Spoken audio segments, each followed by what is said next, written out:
की जो तैयारियां हैं वो बीएमसी की तरफ से पूरी हैं।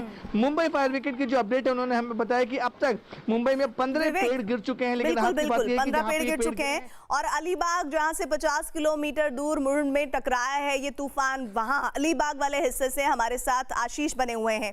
आशीष, जरा बताइए, जहां से टकराया है वो 50 किलोमीटर दूर का हिस्सा है, लेकिन आप अलीबाग में मौजूद हैं, बताइए क्या हाल है वहां पर। तस्वीरें बहुत कुछ बयां कर रही हैं आपके जरिए।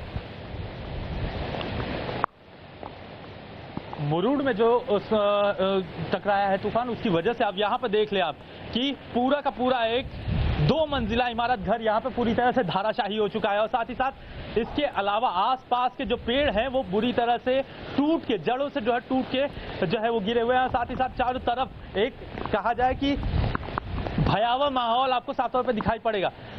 दूसरी तरफ समंदर की स्थिति दिखाएं, जिस तरह से मुरुड में स्थितियां साइक्लोन जो है वो टकराया है, उसके बाद समंदर में इस वक्त तेज हवाएं चल रही हैं। समंदर से लगातार जो तेज हवाओं के थपेड़े हैं वो आसपास के इलाकों को पूरी तरह से तहस नहस कर रही हैं। बड़े से बड़े ईंट पत्थर के जो टुकड़े हैं वो भी जो है इसकी चपेट में आ चुके हैं, और साथ ही साथ जो है आसपास के घर भी इसकी चपेट में है। निश्चित तौर पर जो तेज हवाएं हैं वो सबसे ज्यादा प्रभावी हैं। खास बात यह है कि 130 से 140 किलोमीटर की रफ्तार से ये हवाएं चल रही हैं, और साथ ही साथ जो मूसलाधार बरसात है वो परेशानी का सबब बनी हुई है। पूरा गांव का गांव जो है इस वक्त सुनसान आपको इसलिए दिखाई पड़ रहा है क्योंकि यहाँ से लोगों को हटा दिया गया है। यहाँ पे सबसे ज्यादा प्रभाव पड़ने वाला था, उसी के मद्देनजर इस पूरे गांव को खाली कराया गया था, लेकिन अब वो जो गांव है वो पूरी तरह से तबाह होता हुआ दिख रहा है। न केवल पेड़ बल्कि आसपास की जो गाड़ियां हैं वो बुरी तरह से तबाह हुई हैं। साथ ही साथ पूरा आलम जो है वो डरा देने वाला जरूर है। जी आशीष, ऐसे में मेरा आपसे सवाल ये भी है कि चूंकि टकरा चुका है मुरुड में ये तूफान और आप जहां पर खड़े हैं वहां पर 50 किलोमीटर दूर वाला इलाका है, तो ये जो असर इस वक्त तेज हवाएं, मूसलाधार बारिश का ये जो आलम बना हुआ है ये कितने वक्त और बना रहेगा? जी तकरीबन 50 किलोमीटर पर ये लैंडफॉल हुआ है, और सबसे अहम बात कि इसका असर जो है वो तकरीबन अगले 2 घंटों तक रहेगा। यानी मूसलाधार बरसात होगी न केवल रायगढ़, सिंधुदुर्ग बल्कि अलीबाग के इलाकों में, बल्कि मुंबई के कई इलाकों भी इससे प्रभावित होंगे। और लगातार ये जो मूसलाधार बरसात होगी उससे तबाही जो है वो ज्यादा होगी आसपास के जो रिहायशी इलाके हैं। सबसे अहम बात जो कोस्टल एरिया है वहां पर सबसे ज्यादा इसकी तबाही देखने को मिलेगी। समंदर में इस वक्त स्थिति साफ तौर पे बता देने के लिए काफी है कि जो लहरें जो है वो समंदर के किनारे ना आकर बल्कि आपस में ही एक साइक्लोन खुद अंदर की तरफ बना रही है। यानी साफ है कि अगले कुछ घंटे जो आसपास के इलाके हैं, समुद्री तट के आसपास के इलाके हैं, वो इससे ज्यादा प्रभावित होंगे और कहीं ना कहीं स्थितियां गंभीर हो सकती हैं इसकी। जी, और आप बता रहे हैं जिस तरह की स्थितियां लगातार नाजुक हो सकते हैं उसके तहत एहतियातन कदम भी उठाए गए हैं, क्योंकि कोई भी दूर दूर तक नजर नहीं आ रहा है। ये तस्वीरें तेज हवाओं के चलने की बता रही है कि निसर्ग तूफान के टकराने के बाद भी जो इसका असर है अभी आने वाले कुछ घंटों में लगातार बना रहेगा, जहां मूसलाधार बारिश हो रही है। और ये मूसलाधार बारिश होने के साथ साथ तेज हवाएं चल रही है। ज्योत्सना हमारे साथ जुड़ी हुई है और दिवाकर भी है। ज्योत्सना, आपके पास मैं आऊँ उससे पहले मैं दिवाकर का रुख करना चाहती हूँ। दिवाकर, फिलहाल आप किस हिस्से में जुड़े हैं और वहां पर क्या असर है? तस्वीर भी दिखाइएगा। देखिए प्रीति, थोड़ी देर पहले बारिश यहाँ थमी थी, लेकिन फिर बारिश फिर से शुरू हो गई है। तेज हवाएं यहाँ चलना शुरू हो गई हैं, और एक महत्वपूर्ण चीज कि जहाँ मैं जुहू चौपाटी पर खड़ा हूँ यहाँ की बिजली काट दी गई है। थोड़ी देर पहले बिजली विभाग का एक कर्मचारी आया था और यहाँ पर बिजली काट दी गई है क्योंकि तूफान जो है लैंडफॉल हो चुका है। और इसी को देखते हुए यहाँ देखिए तेज हवाएं और उसके साथ तेज लहरें एक बार फिर से उठना जो है वो जुहू चौपाटी पर शुरू हो चुकी है।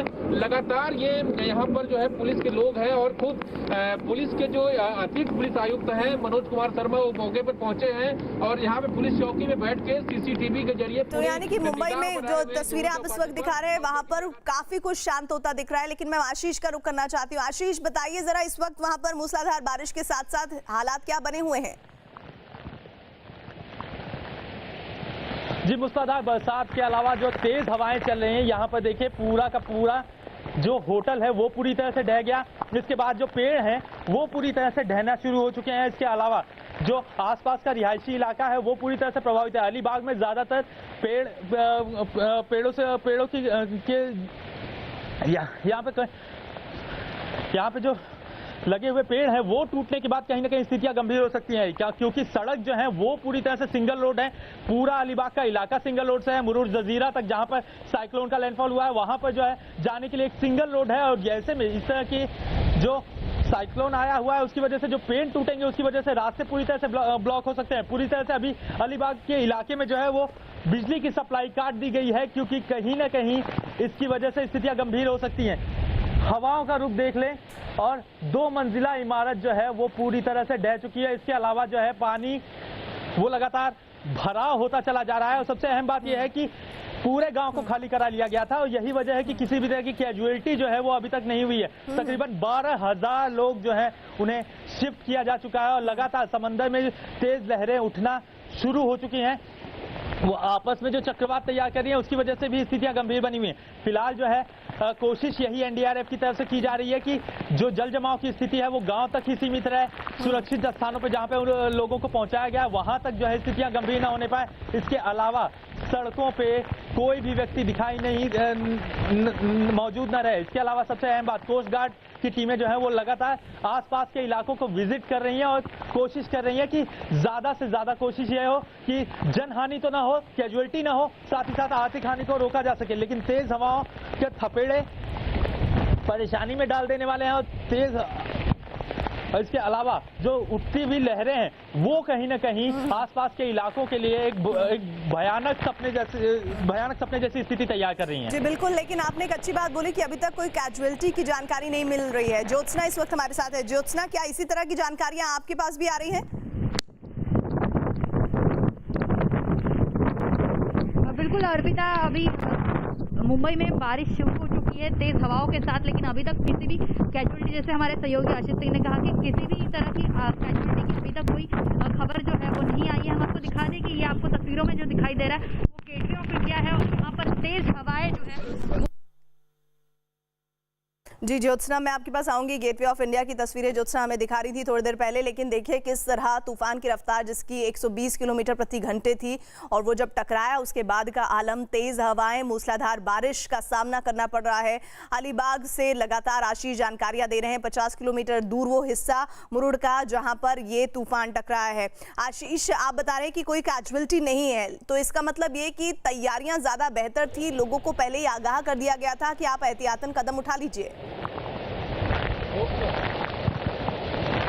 जी बिल्कुल, एहतियातन कदम उठाए गए थे और आसपास के इलाकों को, जो समंदर के किनारे के आसपास के इलाके हैं वहां के लोगों को हटा दिया गया था। जो कच्चे घर हैं उन कच्चे घरों में रहने वाले को पहले ही शिफ्ट कर दिया गया था। इसके अलावा टीन के घरों में रहने वाले लोगों को भी शिफ्ट किया गया था।